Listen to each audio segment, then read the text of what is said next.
L'interview politique d'Europe 1, Jean-Pierre Elkabbach. Vous recevez ce matin Éric Woerth, député maire Les Républicains de Chantilly. Messieurs, c'est à vous. Le réchauffement du climat s'aggrave en politique. Bienvenue Éric Woerth, vous l'homme du programme du Parti Les Républicains. Bonjour. Bonjour.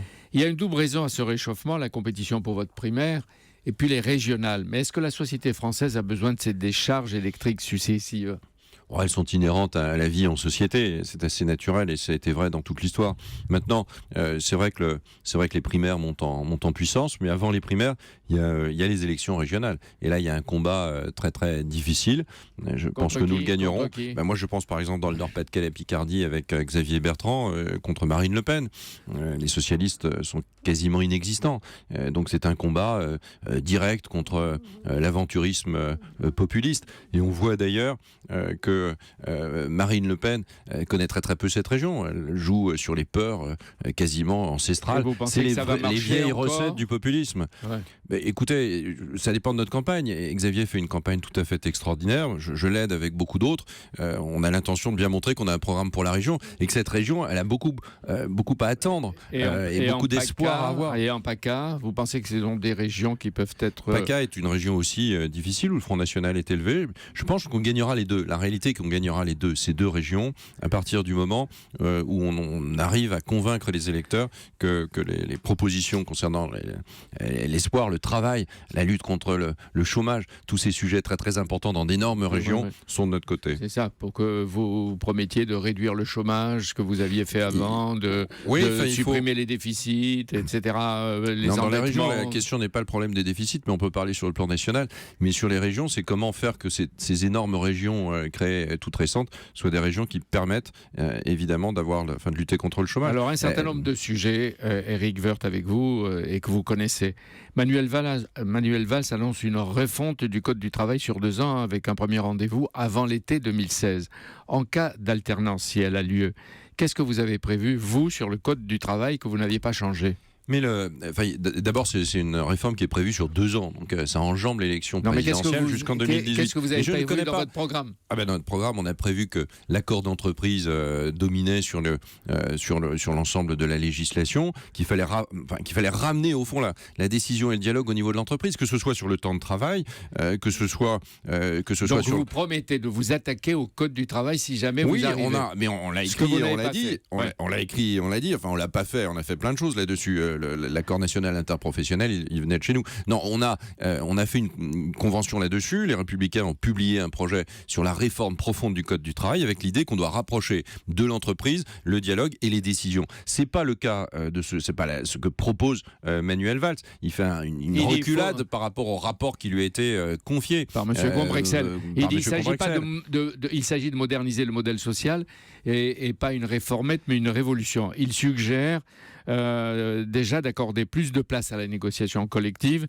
et de réduire les branches professionnelles. Il dit qu'il y en a 700 en ce moment, les réduire à 400 fin 2016 et à 200 d'ici 2012. S'il ne peut pas le faire, la droite le fera. Dans son projet, mais pour l'instant c'est un avant-projet, il n'y a rien sur le référendum d'entreprise. Il n'y a rien sur l'inversion de la hiérarchie des normes entre le contrat et la loi. Il n'y a rien sur les capacités, sur le licenciement. Faciliter le licenciement, c'est faciliter l'embauche. Il y a une peur d'embaucher aujourd'hui. Il n'y a rien sur les 35 heures. Il n'y a rien sur les syndicats et sur le rôle des syndicats dans l'entreprise. Il n'y a rien sur la durée légale du travail. Oui, vous avez vu qu'ils protestent déjà, les syndicats, et ils menacent. Et Mais parce qu'il faut pas amener des réformes sur 2 ans ou sur 3 ans. Il faut le faire. À un moment donné, la France appelle la plupart des pays à réformer leur marché du travail.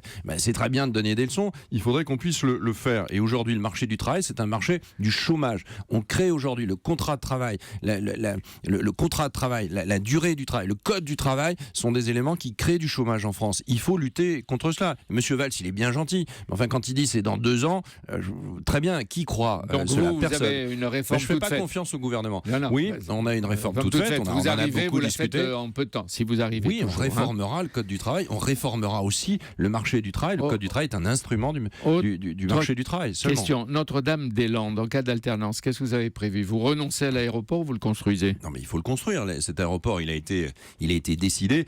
Il y a eu des années d'études et tout d'un coup ça se fait pas. Et c'est pas parce qu'il y a une bande d'énervés qui décide que ça peut pas être construit. Toutes les décisions de justice ont été prises. Cécile Duflot, Emmanuel Cos comme bande d'énervés parmi les énervés. On a besoin de grandes infrastructures en France. Ces grandes infrastructures, elles doivent être construites à partir du moment où on considère que c'est opportun. Manuel Valls fait preuve d'autorité alors.